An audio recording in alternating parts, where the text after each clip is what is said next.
అందరికీ నమస్కారం. ఈరోజు మన ఎన్ఆర్ఐ వాళ్ళు మరి మింది శ్రీనివాస్ గారు, మింది రమాదేవి గారుల కుమార్తె మింది గిరిజ జశ్వంతి జన్మదినోత్సవం సందర్భంగా ప్రతి సంవత్సరం లాగే ఈ సంవత్సరం కూడా మన ఆశ్రమంలో అన్నదాన సేవా కార్యక్రమం నిర్వహించిన వారు శ్రీనివాస్ గారు, రమాదేవి గారు దంపతులు.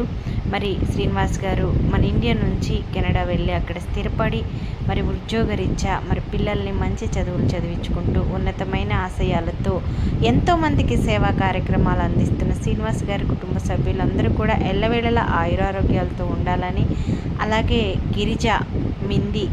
గిరిజ జశ్వంతి ఇలాంటి పుట్టినరోజు వేడుకలు మరెన్నో జరుపుకోవాలని ఆ భగవంతుడిని మనస్ఫూర్తిగా మనందరం కోరుకుంటూ మరి గిరిజకి అందరూ మా తరపున, మీ అందరి తరపున పుట్టినరోజు శుభాకాంక్షలు తెలియజేసి ఆమె నిండు నూరేళ్లు చల్లగా ఉండాలని మనస్ఫూర్తిగా కోరుకుంటూ పీకేఆర్.